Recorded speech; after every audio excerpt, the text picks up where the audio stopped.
सकता है कितना भयावह मंजर रहा होगा जब बादल फटा होगा, क्योंकि जो सड़क आम लोगों के चलने के लिए है वहां पर अब गाड़ियां भी नहीं दौड़ पा रही हैं।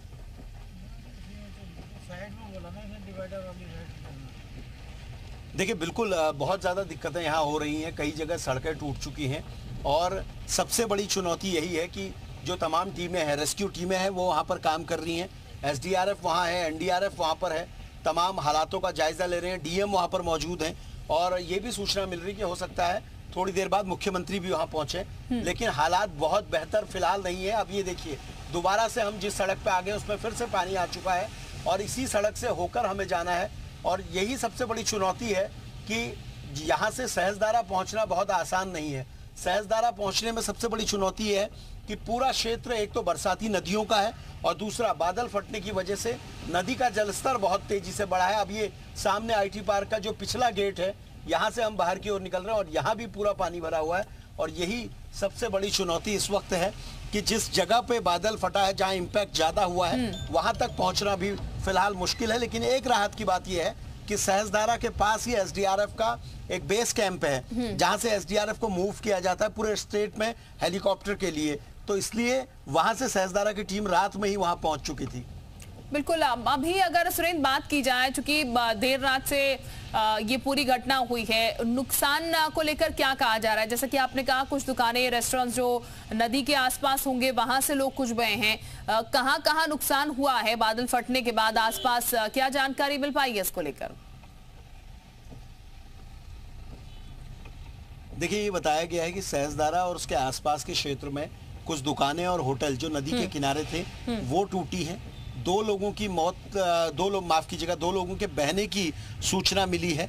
और क्योंकि रात में जब इस तरह की सूचनाएं आती तो कई बार उसको क्रॉस चेक भी किया जाता है। लोग कई बार बचने के लिए इधर उधर चले जाते हैं। अब जैसे ही ऑफिशियल आंकड़ा जो है वो सामने आएगा तो उसमें क्लियर होगा कि अभी स्थिति क्या है। लेकिन सड़क का नुकसान, दुकानों का नुकसान, लोगों के मकानों का नुकसान ये हुआ है, क्योंकि सहस्त्रधारा में लोगों ने नदी से चिपके हुए अपने घर बनाए हुए हैं, अपने रेस्टोरेंट होटल बनाए हुए हैं, तो इसलिए इस तरह का नुकसान हुआ है। और अब हमारी कोशिश यही है कि दूसरे रास्ते से हम उस जगह पहुंच पाएं जहां ये पूरा नुकसान हुआ है।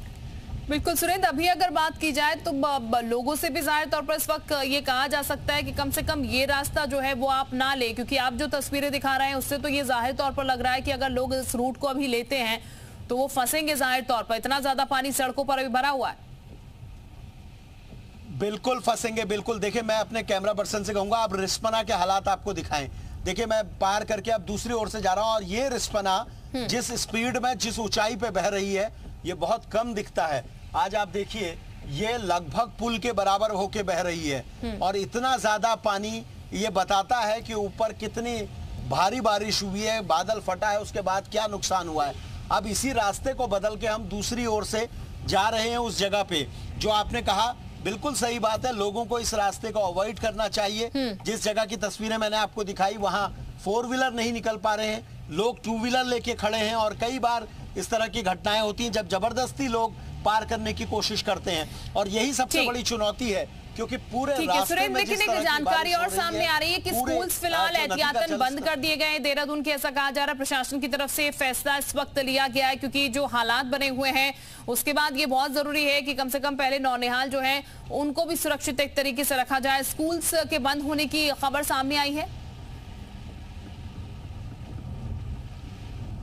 देखिए बिल्कुल, कल शाम एक आदेश आया, पिथौरागढ़ के स्कूल बंद थे, उसके बाद देर रात एक आदेश आया, नैनीताल के स्कूल बंद हुए और सुबह 5 बजे देहरादून जिला प्रशासन ने एक आदेश जारी किया जिसमें देहरादून जनपद के सभी स्कूल बंद किए गए। एक सवाल जरूर उठता है कि रात में ही रेड अलर्ट आ चुका था, उसके बावजूद ये फैसले नहीं लिए, लेकिन सुबह जब बच्चों के स्कूल जाने का वक्त होता है तब अचानक से ऐसे आदेश आते हैं, तो ये अभिभावकों के लिए भी बहुत अच्छे आदेश नहीं है। नाराजगी कई बार वो व्यक्त करते हैं, लेकिन हालात इस तरह के हैं कि ऐसे में स्कूल बंद करने का आदेश बेहतर है, क्योंकि इन हालातों में बच्चों का स्कूल पहुंचना बड़ा मुश्किल है, चुनौती भरा होता है और इसीलिए ये जिला प्रशासन ने आदेश जारी किया है। बिल्कुल, बाज़ाहिर तौर पर बहुत ज़रूरी है कि बच्चे कम से कम सेफ यहाँ पर रहें। लेकिन अभी अगर बात की जाए सुरेंद्र, तो यहाँ पर टीम्स कौन सी लगी हुई हैं जो कि रेस्क्यू ऑपरेशन कर रही है, और देर रात जो हालात थे उससे कुछ स्थिति बेहतर बताई जा सकती है रेस्क्यू ऑपरेशन को लेकर? क्योंकि जैसा कि आप जानकारी दे रहे हैं देर रात से ही लगातार रेस्क्यू ऑपरेशन चल रहा है।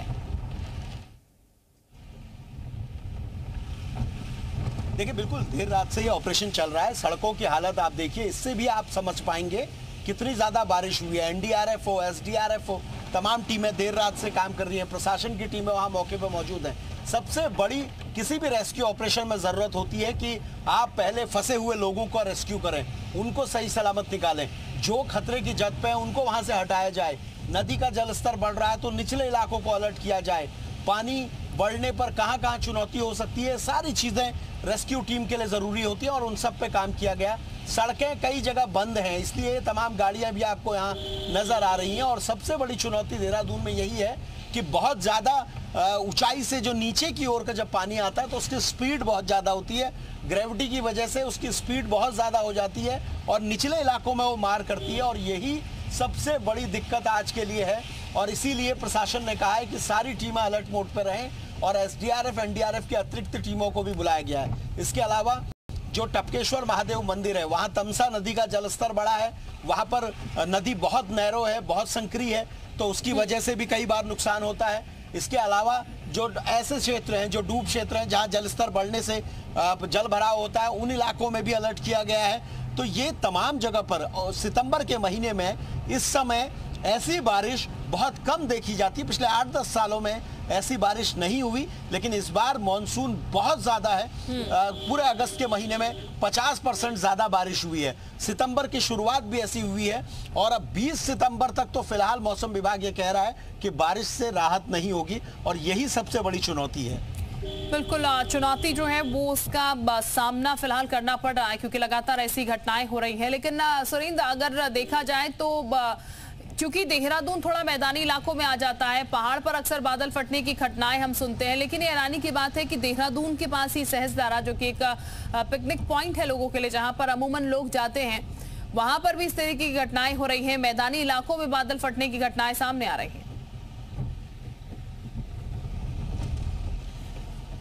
देखिए बिल्कुल देहरादून एक वैली है और वैली में अक्सर क्या होता है कि बादल फटने की घटना, ज्यादा बारिश होना, ये तमाम चीजें होती हैं। देहरादून में हर मौसम में बारिश आपको देखने को मिलती है, बारिश बहुत ज्यादा है।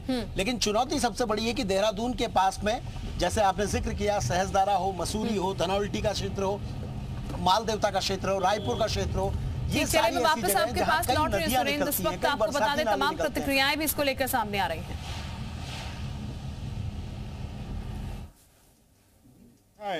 नीचे से टीवी ऊपर जो पिलर के ऊपर लगा हुआ है, वहाँ की ऊपर की टीवी तक चली गई। अंदर जहाँ हम बैठते हैं वहाँ पे करीबन नहीं को तो 10-12 फीट पानी वहाँ हुआ। जो रुद्राक्ष का जो शिवलिंग रखा रहता है उसके ऊपर पानी चढ़ा हुआ है गुफा के अंदर। पूरी आर पार गुफा शिवलिंग आ रही है और वहाँ से पीछे की और पीछे की बिल्डिंग में भी पानी पहुँच चुका है। यानी बड़ी गंभीर स्थिति थी, सबकी जान जोखिम में थी। तो हम लोग जैसे तैसे रात में रास्ता, यहाँ से रास्ता अंधेरे में बना के रस्सी पकड़ के हम लोग ऊपर आए और सब लोगों को यहाँ सुरक्षित लिफ्ट में पहुँचे। और हम लोग अभी यहाँ बैठे हुए और गुफा के अंदर बहुत नुकसान है, हर चीज़ कोई गिनी नहीं जाती है। आप जब अभी हमारे साथ चलेंगे और देखेंगे तभी आपको पता चलेगा कि इस गुफा के अंदर क्या नुकसान हुआ है, उसके बारे में आपको पता चलेगा। शिवलिंग अभी भी डूबा हुआ है, आके आप देख सकते हैं। क्या जब आप लोग थे, क्या उसका मंजर था जिस तरीके से पानी आया? मंजर तो ये था कि किसे फ़ोन करूं मैं, मुझे पता ही नहीं चल रहा था, क्योंकि नदी का वो किनारा और इधर काल भैरव की गुफा किनारा एक जैसा था पूरा पानी।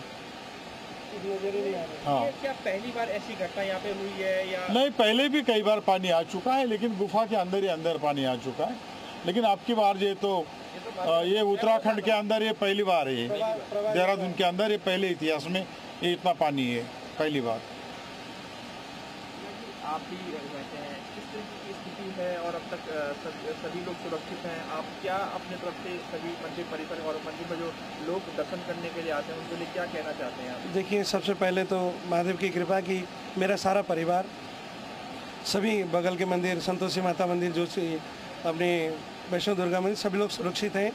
ये प्राकृतिक आपदा है, पानी का प्रवाह बहुत है, धारा प्रवाह है बहुत है, इसमें लकड़ वगैरह बह के आ रहे हैं, तो उससे मंदिर को बहुत क्षति हुई है। क्षति का आकलन करना भी मुश्किल है क्योंकि पानी का प्रवाह बहुत, लेकिन मेरा परिवार, मेरे गुरु भाई सब सुरक्षित हैं।